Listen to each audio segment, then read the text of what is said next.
dhahmadan magaceeda waxaa la yiraahdaa lamood noqonsa weyde waxay ku saabsan tahay tayaxumada iyo fashalka dawladii dhexe oo loo hanweynaa oo Soomaalidu ay islahaayeen waxaad kaga raysan doontaan jahwareerkii muddo idin soo haystay ha yeeshee natiijadu noqotay fashal taariikhi ah su'aali waxay ka nooshahay maxaa dawladdu ku fashilantay oo ay qaban lahayd laakiin looga hungoob waxay ku fashilantay inay kala duudo hawl qaybsiga waaxyaha dawladda sida tan baarlamaanka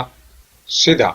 waaxda hawl fulinta ama executive branch sida dawrkii madaxweynaha oo ay ahayd inuu dhowro in lagu dhaqmo dastuurkii ku meel gaarka ah oo la dhistay sida dhismaha xeer ilaalin tayo leh oo kala saarta murankii siyaasadeed oo yimaada labo waxay kaloo ku guuldareysatay oo hawl gurigeeda ka mid ahaa inay samayso ciidan Soomaaliyeed oo qaran oo aan ahayn maleeshiyooyinka markay rabaan islaaya oo reerreerka u kala fadhiya oo ku aadi kari waayay ammaankii caasimada oo bedeli kari waayay ama Soomaaliya ka maaransiin waayay ciidamada AMISOM saddex inay hay-aadkii dawladeed sida wasaaradihii amnigii iyo safaaradihii ku guuldaraysato inay dad tayale u xusho oo daadihin kara oo ay ka doorbiday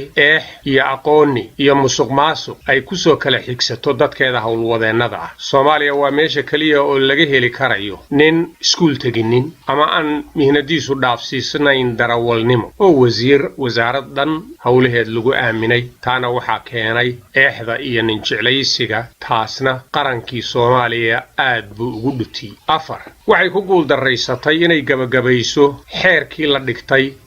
oo intaasoo sannadood rahmanaa in la dhammaystiro oo ay ahayd in waqtiga kan isaga lagu shaqeeyo xeer Soomaaliya ay yeelato oo cid walba ixtiraamto oo sugaya Soomaaliya caasimadeeda waxa ka dhaxaynaya dawlad goboleedyada iyo dawladda dhexe dhaqanka siday u dhaqmayaan siday hawsha u qaybsanayaan xeerka iyada ah way ku fashishay nin walbaana wuxuu noqday siduu raba inuu dhaqmo shan waxay kale oo ku fashilantay inay taabageliso dawlad goboleedyada oo ah rukumadii ay ku taagnayd cagsigeeda waxay qorshe ka dhigatay inay dumiso oo isku dirto oo lacag tiro badan oo meel kale u baahnayd ama wadanka dhismihiisu u baahnaa ay ku beesho siday dawlad goboleedyada u kala jajabin lahayd taasoo sigaysa 1991kii iyo wixii la mid ahaa colaadihii sokeeye tuhunkii shakigii jiray inay Soomaaliya dib ugu noqoto waayo Soomaaliya weligeedba ka hirgelinin dawlad taasoo sahlaysa in ummado kale ay wadankii la wareegaan oo dhaxlaan markii jahwareerkaas la dhammayn kari waayo lix iyadoo dawladdu isku hawshay waxaan Soomaaliya dani ugu jirin iyo geeda sarawaab ama waxaanu heshiisiinaynaa oo nabadaynaynaa dawladaha deriska ah oo iyaga laftigoodu qayb ka ah Soomaaliya duminteeda iyo qorshaha ay doonayeen inay Soomaaliya dib dambe dawladu yeelan geeda sarawaabkaas waa mid ka keenay Soomaaliya meeshii laga nabadayn lahaa oo xoog la isugu geyn lahaa in madaxweynuhu iyo wasaaraddu ay ku dhumiyaan waxaanu heshiisiinaynaa Eritrea iyo Ethiopia waxaanu heshiisiinaynaa ummado kale waxaanu ciidan u diraynaa South Sudan waxa la yiri Soomaalidu waxay tiraahdaa riya haday dib leeyihiin dabadooda ku qarsan lahaayeen Soomaaliya haday ciidan leedahay teeda ayay ku dabari lahayd oo ku nabadayn lahayd wadanka toddoba waxay ku guuleysan weyday inay maamulkeeda ka sugto kooxaha xaq jirka ah iyo inta raacsan inay xataa ka sugi weydo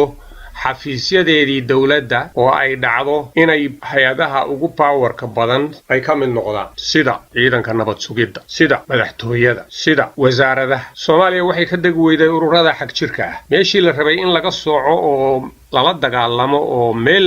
lagu ogaado iyagii baaba dawladii dhinac walba ku jira haday baarlamaan tahay haday maxaan ku raahdaa fulinta tahay haday madaxtooyadii villa Soomaaliya tahay marka waxa la isu sheegaya oo Soomaalida loo sheegaya waa been iyo huf iyo halan jirin waxyahaas dawladeed oo hawsha loo igmaday iyaga laftigooda ayaan doonayn Soomaaliya inay degto oo caga dhigato waayo siday tahay bay ugu badisaa sideed waxay dawladdu ku fashilantay dadka khaa'inul wadanka ah oo ku jira baarlamaanka ku jira wasiirada ku jira meel kasta oo power Soomaaliya ay sheegato ku jira oo wadankii gaday ama u shaqeeya qowmiyada shisheeye oo lacag ku qaata marba lacag ka heli doonta oo ad ku iibsan doontaa codadka ugu shaqeeya inay soo taagto maxkamad soo taagto inay magacyadooda sheegto inay ku dheeraysato inay ummadda Soomaaliyeed oo u jeeda arrintaas iyada ah ay ka qanciso inay wax qabanayso oo la dagaalamayso. Sagaal waxay ku guuldareysatay ilaa iyo haddeer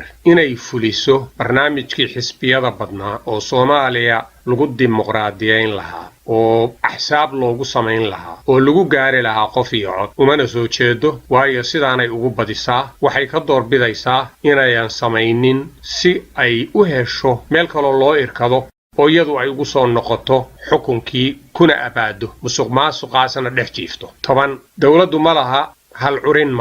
curin iyo hindisaad ay ku hindisto war xagee baynu Soomaaliya uga hayaaminaa meeshaan silaca iyo saxariirta leh oo ay ku sugan tahay maxaa qorshe ah maxaa timetable ah ama jadwal waqtiyeeda oo aynu ku hiran karaa oo aynu dhammaystiri karaa oo aynu mid walba mudayn karaa oo aynu isku dayi karaa inaynu guul kaga gaaro waa curin male kaliya waxay ku meeraysanaysaa horumarka dawladdu gaadhay waxa ka mid ah in maxaabiis la soo daayay oo loogu tagay maxaan ku raahdaa burcadbadeed loogu tagay India loogu tago Sri Lanka loogu tagayo magafayaasha meelas ay ku haysteen dhalinyarada Soomaaliyeed oo tahriibka ah ay ka soo furdaamiyeen iyo intaas ayay ku meeraysataa oo ka dhigata inay guul gaadhay laakiin arrimahaas wax ka waaweyn baa jiray qaran dhan oo dumay dib u yagleelkiis baa laga sugayay laguma hayo mana laha hindisaheed sidii ay go'aan uga gaari lahaayeen arrinta iyada oo u meel marin lahaayeen ma laha go'aankeen waxay isku dayaysaa inay baarlamaankii wasiir ka dhigto saan motion uga imaanin waa musuqmaasuqii ugu xumaa oo ay samayn lahayd wasiiro baarlamaana isku milanka poweriska qaran isku milankoodu waa mid ragaadinaya oo caajisinaya inay Soomaaliya weligeed xageeda isku istaagto marka wasiirkii uu ka yimaado golaha baarlamaanka oo hadduu dawladda xukun ku qabsan lahaa khaladaadka ay samaynayso uu eexsado kursigiisa iyo martabada uu hayo baarlamaankiina uu dhinaceedii lacag ka qaato wasiirnimana uu lacag ku qaato taas uu maxaan ku radaa isaga baraaro iyada oo ay u dhutinayso qarannimada Soomaaliya arrimahaas oo dhan Soomaaliya horseedi maya bilcagsi waxay ku aasayaan god dheer oo aan laga soo saari karin bay qarannimadii Soomaaliyeed ku aasayaan baarlamaanku hadduu daacad yahay ha ka xishoodo inuu si xun wax u doono oo ha isku dayo inuu dawladda tan la xisaabtamo oo wixii loo igmaday inay meel mareen oo shacabku uu tabayo inuu sugo ku qabsado kula xisaabtamo xibadnimadaasi waa mid camimtay hadday dawlad dhexe ay jirtay iyo hadday dawlad goboleedyo jireen waa mid aan Soomaaliya ku furi doonin ruuman saac leh dhagaystow arrintaas iyada ah waa mid aad isha ka fiirsanaysid ama bulshada inteeda badan isha uun ka bicirinayaan oo ka fiirsanaya laakiin aadan tawsanayn inuu yahay dhaxal xun oo u yaala ilmahaaga ilmahooda iyo facyaasha dambe ee Soomaalida